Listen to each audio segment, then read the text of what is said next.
Well, good morning, everybody. I'm back down here in Lacey Springs, Alabama, or Lacey Spring, or Lacey Springs, however you want to say it. Everybody pronounces it different. I think it's technically Lacey's Spring, but anyways, down here working on a Caterpillar 745 articulating dump truck, and here's what's broke.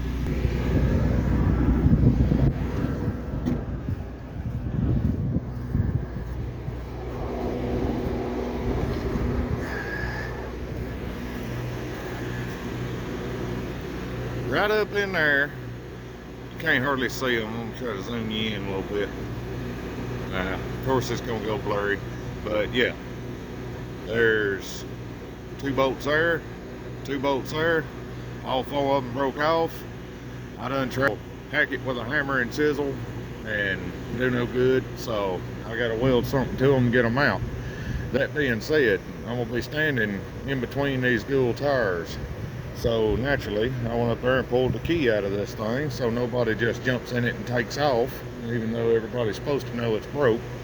You don't trust anybody when you're working on heavy equipment. So I'm gonna get my rods out and get after it. If you don't do a whole bunch of bolt extractions and stuff, you probably wonder what kind of rods you go with for that. These here are Vulcan Systems Sun Arc high alloy, and they're the same metal that they make wrenches out of, that chrome vanadium, or however you pronounce it. These work pretty good. I also got these here. I believe they're just a different brand, same breed, but yeah, that's what I'll be using, and I hope I got enough of them. Now let me turn this light on. Now you can see what I got going here.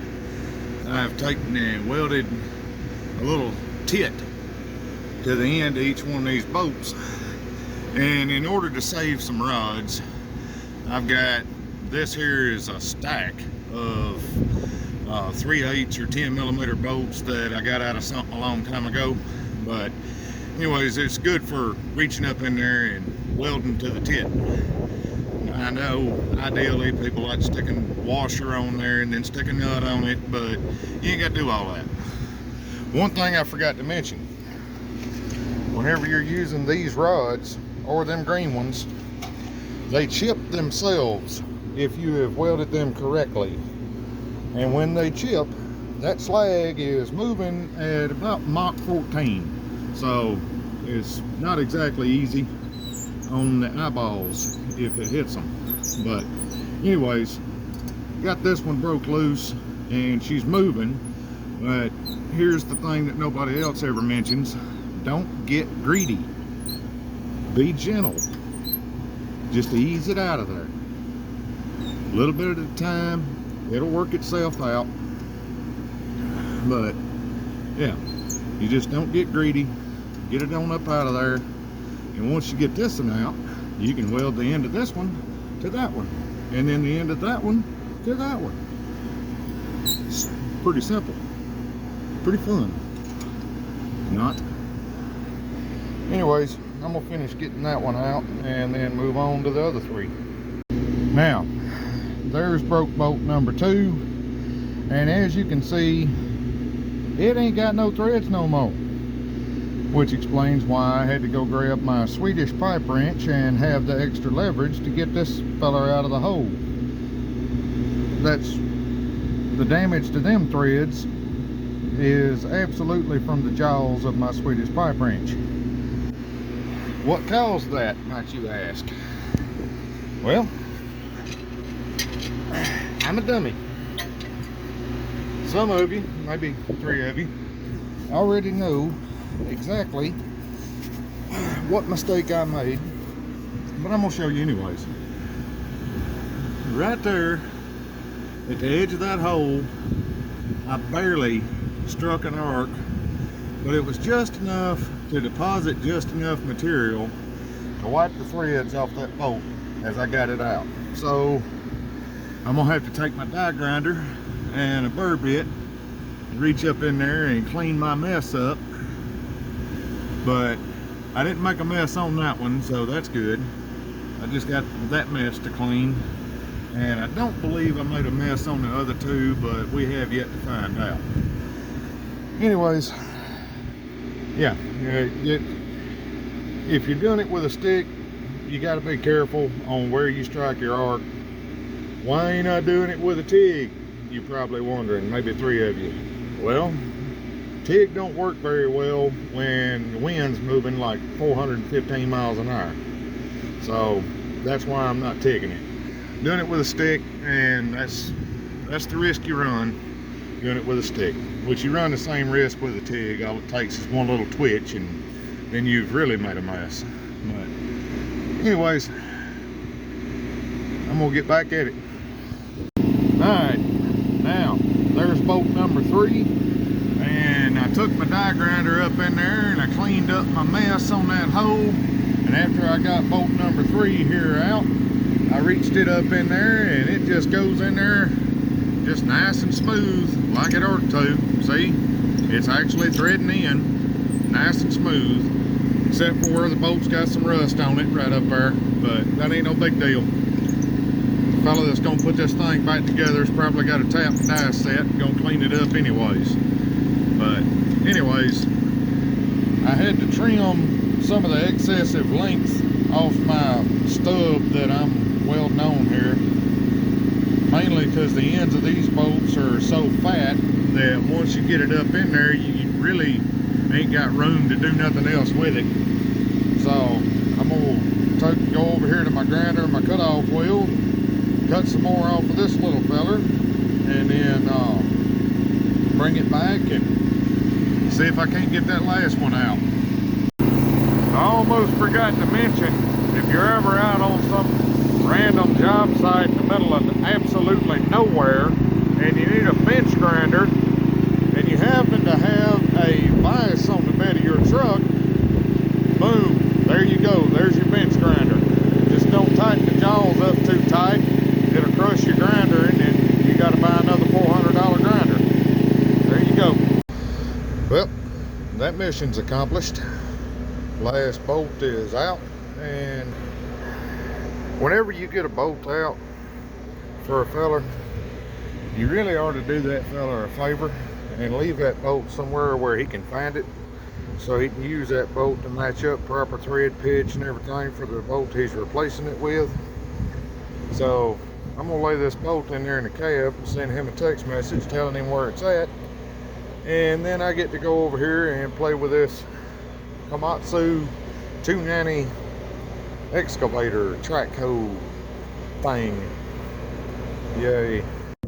Now, I told you I had a Komatsu 390 to mess with. Sorry about this wind, I don't know how good you can hear me, but as you can see, the little single pass weld that Komatsu puts on, or actually no, that's Esco's fault.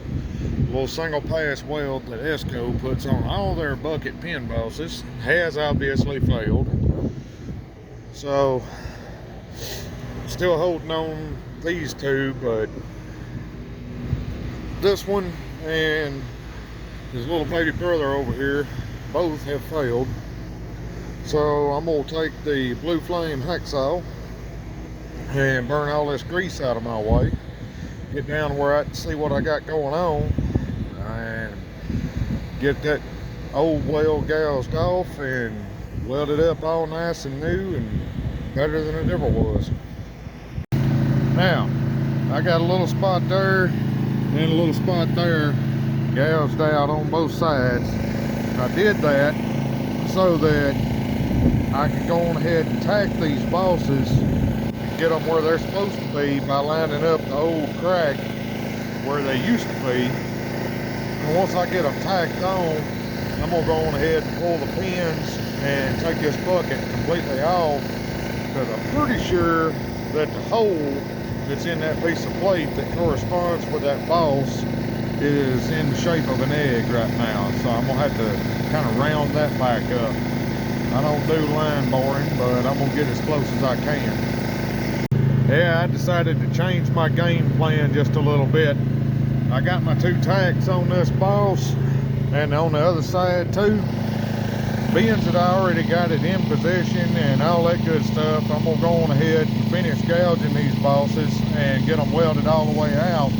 I did find right there beside that weld that I put on, there's an extra crack where it's cracking down into the metal of the bucket. I'm gonna go on ahead and gouge all that out too and get both bosses fully welded on where they are to be. Then I'll pull the pin and fix the inside plate there. Now, both pins are out from with a little bit of help from my 14-pound finger masher over there, hand crusher 6000, sledgehammer, whatever you want to call it. Anyways, both pins are out, and this one, this particular area here has got some spacers and shims and various other sorts of things that I had to keep up with and put back, but I'm about to pull the lower stick out of this bucket. Oh, nice. Got a crack there on the shank. Wonderful. Yep, another one right there.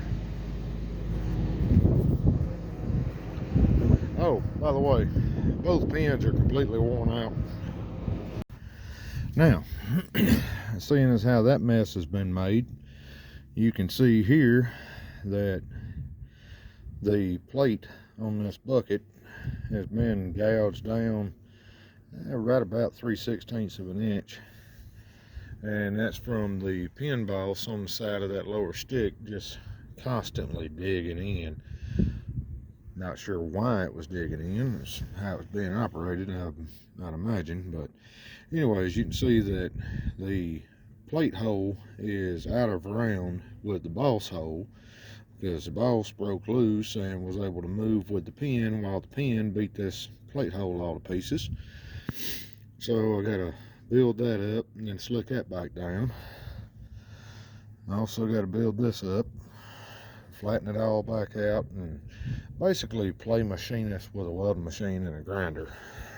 But I also got to finish welding both bosses all the way on proper, but it'll be easier now that I got this thing laid down where I can weld it flat. Fun.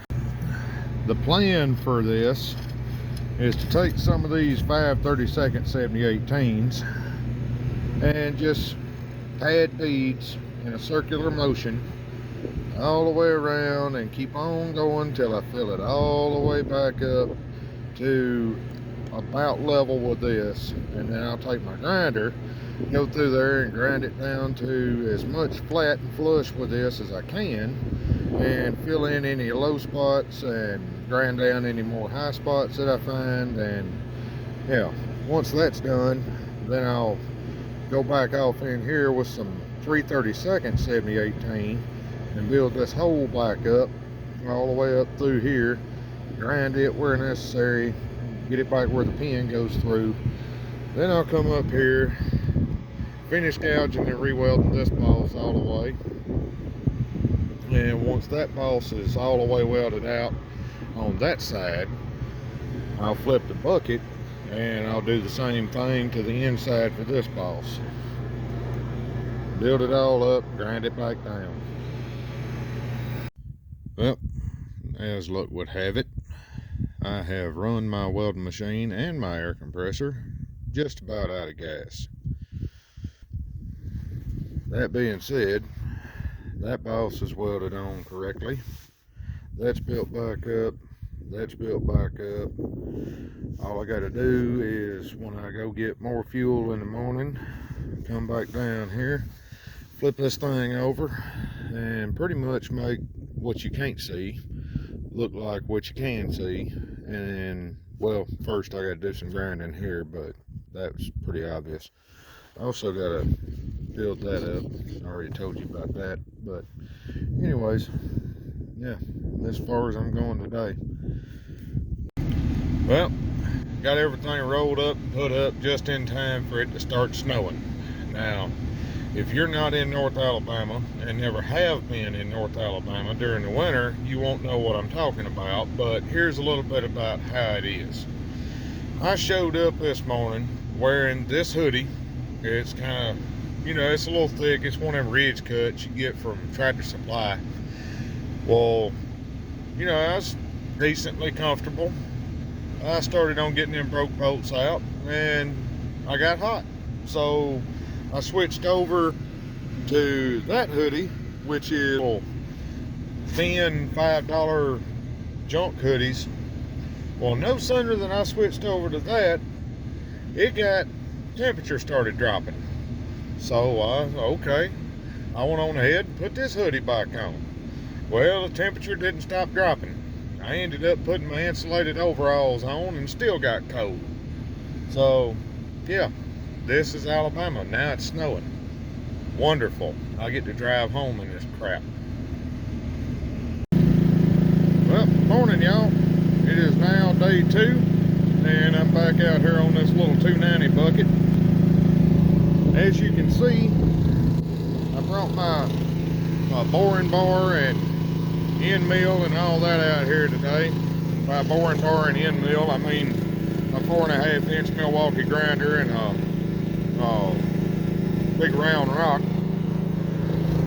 I was gonna build this back up and kind of grind it down, but the pin has some severe damage, and I'm afraid that if I build it up and make it where that pin fits, then when they put a new pin in it, the new pin's not gonna fit. So I'm just gonna have to leave that alone. I did put way too much weld on the outside of the other boss, and I do intend to put way too much weld on the outside of this boss. So yeah, eventually it's going to wear together unless they replace the pins, and in which case I hope they call me and I can come out and make it fit right for the new pins. That's the best I can do.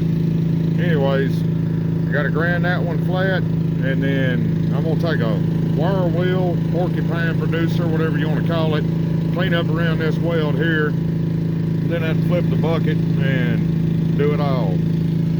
Y'all didn't really think I was going to leave just that little bit of weld on there, did you? Good.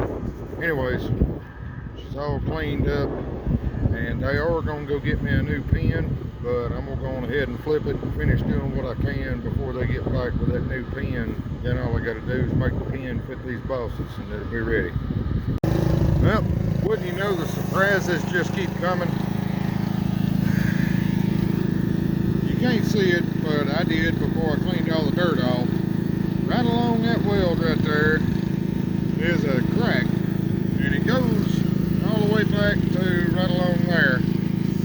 So I got to gouge that out and fix that too. On a good note, these ain't so wore down into the plate like the other side was, so that ought to be at least a little quicker to fix. So yeah, here we go. Yeah, see, told you there was a crack there.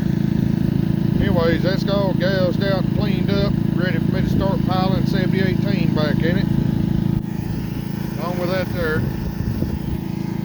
the sun has decided to come back out and visit, so that's nice. Alright, that boss is now fully welded on, and all my building up is done.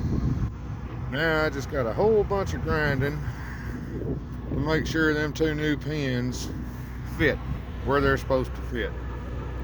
Yippee. Oh yeah, let's go. That's what it's supposed to look like when you run a bead. Not all that undercut that y'all like to leave. That undercut's what made that thing crack. Well, I owe y'all an apology. I kind of got a little carried away and didn't didn't video any more steps, but I got the bucket back on the hoe, and all the pin bosses are welded back up like they ought to be, and all the holes are back to being round again, or close to it, as close as you can get with a grinder and round shaped rock. But anyways, running out of daylight, and I've still got that crack and its ugly brother over here that I gotta finish, so I'll do them tomorrow. Alright, it is obviously the next morning, and I'm out here for these corner shank cracks. There's one right in here You really can't see it since I took the wire wheel to it, but it's there. Anyways, I've already been gouging on this side, so that's coming along. And that there is the reason why it cracked. Disco, when they built this bucket, didn't bother filling all that in with weld, so they figured that this corner shank was just going to be a nice little kicker or gusset, and they didn't put enough weld on it for that to happen, so it failed. The way I'm going to fix it, it ain't going to fail. Well, there it is. There's that corner all done. I did tighten them bolts on the side biter and put some weld on them per the foreman out here's request. I'm guessing he's a foreman. Anyways, there's that side. Which one of them did I do left-handed? Who knows? I do. That one. You ain't got to be ambidextrous to weld and fill, but it does help. Anyways, tightened them and welded them too. So this job's done.